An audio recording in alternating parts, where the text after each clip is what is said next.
सकता है और एक इंसान शैतान बन सकता है।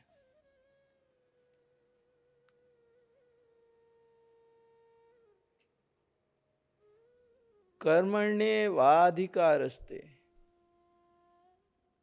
कर्मों से ही और कर्मों के त्याग से ही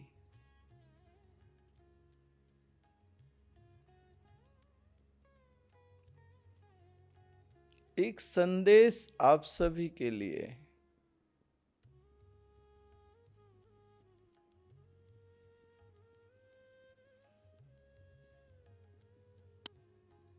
तो आपको कुछ कहना है कि मैं अपना काम चालू करूं, प्रारंभ करूं? प्रारंभ करूं? आपको कुछ नहीं कहना?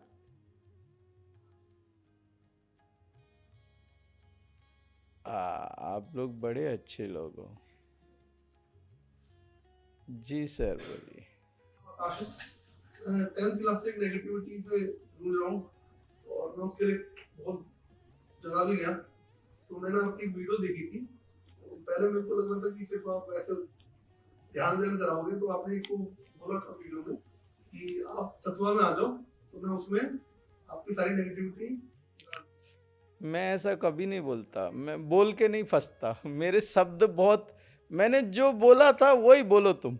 वो एग्जैक्ट करनी उसने ऐसा कुछ बोलता, कोई तांत्रिक है मेरे ऊपर कुछ करता है, तो आपने बोलता कि अगर आपको कुछ भी होगा तो मैं सब क्लीन कर दूंगा, आप फिर चक्रा। नहीं बोल सकता, नहीं बोल सकता। मैं कभी, मैं भविष्य में कमिटमेंट करता ही नहीं हूं।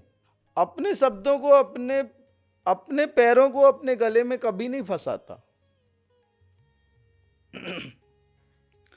और मैं कोई भूत भगाने वाला बाबा नहीं हूं। मैं गारंटी तुम लोगों को कभी नहीं देता, कभी नहीं देता गारंटी।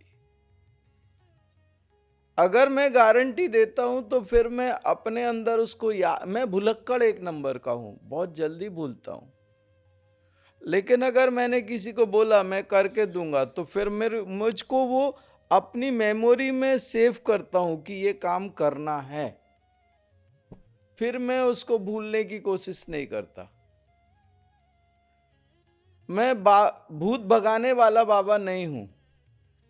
लेकिन एक बात है, मेरे पास आने के बाद वो रुकते भी नहीं है तुम्हारे साथ। मैं जो एनर्जी चलाता हूँ उसमें ये सारी चीजें टूट जाती हैं और ये सब खत्म होती है। ये बात भी सच्ची है। यही बोला था। हाँ, ये बोला था। मैं कभी भी चैलेंज नहीं करता, क्योंकि तुम्हारे कर्म जब तक मैं तुम्हारे शरीर में अंदर या तुम्हारी लाइफ में एंटर नहीं करूंगा, उसके बाद जब मैं काम करूंगा तब मुझे पता चलता है कहां क्या है और कितना है और क्यों है।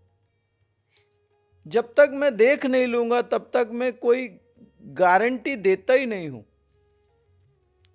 क्योंकि मेरे शब्द झूठे पड़ जाएंगे। मैं अपने शब्दों का बड़ा सम्मान करता हूं। अगर मैं बोलूंगा तो फिर वो शब्द सत्य होने चाहिए।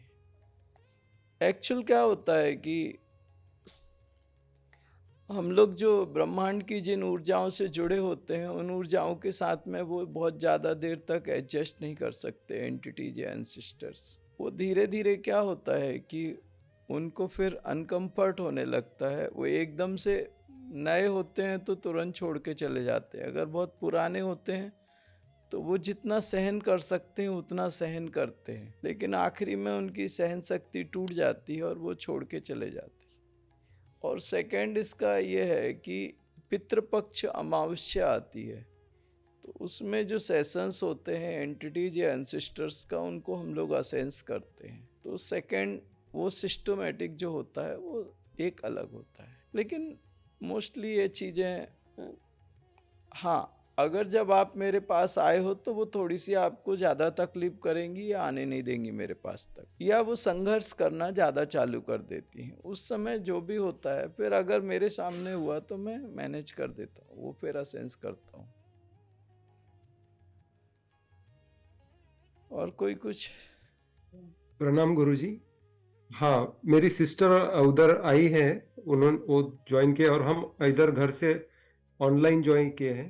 तो ये जो आपको दिख रहे हैं पिताजी है हमारे, तो इनको पार्किंसन पेशेंट है और सीओपीडी, ग्लूकोमा, बहुत सारे इश्यूज है। तो थोड़ा इनके लिए गाइड करेंगे तो अच्छा रहेगा। भाई मैं आपको एक बात कह रहा हूँ, ये सेशन को एक सब्जेक्ट देते हैं। एक्चुअल समझने वाली एक बात है, अपने को 5 दिन मिले हैं, राइट? उस 5 दिन में अपने को क्या करना है, उसको सबसे पहले सिलेक्ट किया जाए वो सब्जेक्ट, बराबर है? अभी क्या होता है कि एक इंसान को बहुत सारी बीमारियां हो सकती हैं, बहुत सारी बीमारियां हो सकती है। अब वो 5 दिन में सारी बीमारियां क्या खत्म हो सकती है, उन पे काम किया जा सकता है? नहीं किया जा सकता। तो उसमें स्पेसिफिकेशंस रखे जाएं कि अपन 5 दिन क्या करेंगे। जैसे कैंसर के केसेस आ गए, या इन्होंने बोला, इन्होंने जो भी आपकी बीमारियां हो उतनी बड़ी बड़े नाम बोले उन्होंने। पार्किंसन बोलो तो आपके ब्रेन का एक जो छोटा ब्रेन होता है उसमें प्रॉब्लम आती है तो ये हाथ हिलता है। और छोटे ब्रेन पे काम करने के लिए मुझे ब्रेन पे भी काम करना पड़ता है, सर्कुलेटरी सिस्टम पे भी काम करना पड़ता है, बॉडी की लाइफ फोर्स एनर्जी में भी काम करना पड़ता है। उसके लिए मुझे कम से कम 2 दिन तो चाहिए, क्योंकि ब्रेन आपका बहुत, भगवान ने जो बनाया है,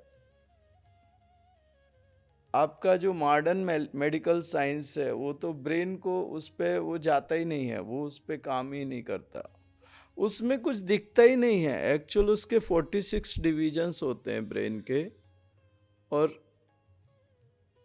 एक डिवीजन से दूसरे डिवीजन में वो कनेक्टेड रहते हैं, और बस मांस का एक हिस्सा ही दिखता है, उसके अंदर बिल्कुल बारीक बारीक नसें रहती हैं और वो एक डिवीजन से दूसरे डिवीजन को कनेक्ट करती हैं। और उसमें सबसे बढ़िया बात क्या होती है कि जो आपकी ब्रेन और बॉडी का जो कम्युनिकेशन सिस्टम है वो इलेक्ट्रिसिटी पे कनेक्टेड है। आपकी बॉडी में इलेक्ट्रिक इम्पल्स होते हैं, आपके ब्रेन से जो मैसेज आते हैं वो क्विकली आपकी बॉडी में आते हैं। जैसे रात के अंधेरे में आपने सांप पकड़ लिया अंधेरे में आपको दिखा नहीं कि सांप पकड़ लिया, लेकिन जब आपने सांप पकड़ा तो आपके स्किन से एक मैसेज ब्रेन के एक हिस्से में जाएगा कि कुछ तो पकड़ा है, ऐसी फीलिंग है। ब्रेन का एक हिस्सा तुरंत दूसरे को मैसेज करेगा कुछ तो पकड़ा है, इसकी फीलिंग है, दूसरा तीसरे को, तीसरा चौथे को, चौथा पांचवे को, पांचवा छठवें को, और छठवें हिस्से से उसके बाद में एक फाइनल में डिसीजन आएगा, मैसेज आएगा बॉडी को कि फेंको। वो सेकेंड्स में हो जाता है वो सेकेंड्स में हो जाता है। परमात्मा ने हमारे को इतना हाईटेक बना के भेजा है, और हम जैसे गधे लोगों ने उस हाईटेक को पूरा, आपको सही बोले तो ऐसी तैसी कर डाली। हम लोग इतने हाईटेक मशीन के लायक थे नहीं जितना भगवान ने हमें बना दिया है। आपके बॉडी को सिर्फ एक किडनी की जरूरत है, एक किडनी आपके बॉडी के लिए पर्याप्त है, पर्याप्त से भी ज्यादा है। भगवान ने एक एक्स्ट्रा दी। परमात्मा ने हमें सब चीजों से इतना व्यवस्थित बना के रखा, इतना बेहतरीन बना के भेजा, लेकिन हमने अपने शरीरों को इतना बर्बाद किया, इतना बर्बाद किया कि मरने के बाद जब हम उसके पास जाएंगे तो वो भी कहेगा कि अब इसको 2 पैर नहीं देने चाहिए इसको हमने मर्सिडीज गाड़ी दी थी, इसको मर्सिडीज गाड़ी चलानी नहीं आई, तो अगली बार क्या हम मनुष्य का शरीर ही लेके आएंगे? ये भी सोचना। मेरे बाबा बनने के बहुत बड़े फायदे हैं, पता? बाबा बनने के बाद में क्या होता है, नजर, ये नजर है और दृष्टि इधर होती है बीच में। तो बहुत सारी चीजें जो आप लोगों को नहीं दिखती वो मैं आराम से देखता हूं और पता करता हूं। और मेरे अंदर एक छोटा सा बच्चा जिंदा है अभी, और उसके अंदर उत्सुकता बहुत है, हर चीज को जानने की कोशिश करता है वो छोटा बच्चा। एक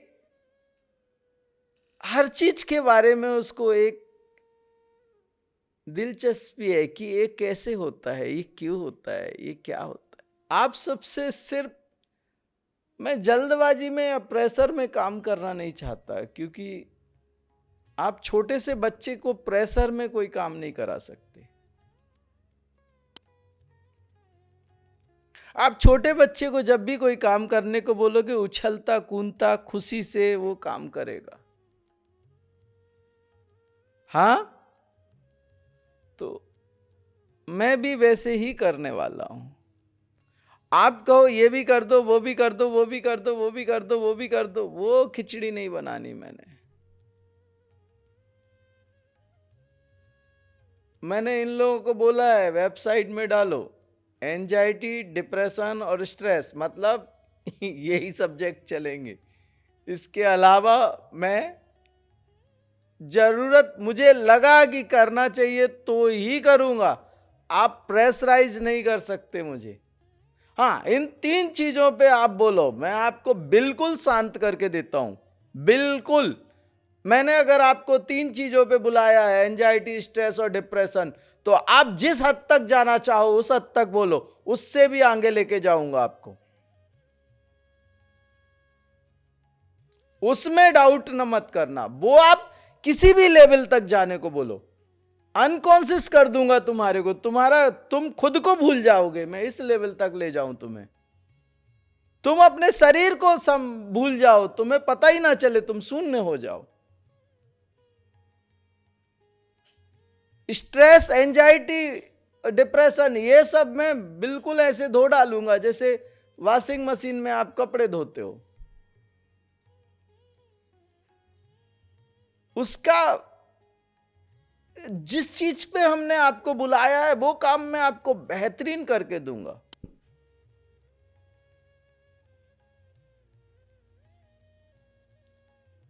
वो चीज मैं आपको जो मैंने बोला है और जिसके से जो मैसेज आपको दिया है, आप कहीं से भी आए हों तो एक मैसेज पढ़ के आए होंगे कि ये सब्जेक्ट ये है, राइट? सबने पढ़ा होगा। उस पे जो मेरा मैसेज गया है उसके साथ मैं बेईमानी नहीं करूंगा, वो काम मैं बेहतरीन करके दूंगा आपको, उसमें डाउट मत करना।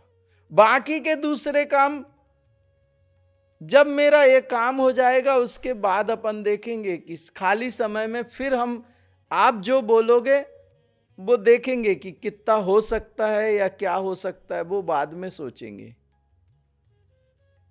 मुझे लगता है यही ठीक है, राइट?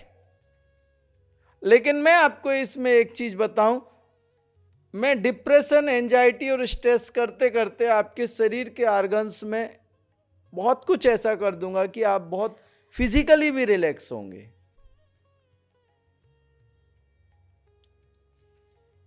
मुझे मेरी मर्जी से काम करने देना, तो आप फायदे में रहोगे। आपका फायदा मेरी मर्जी में है।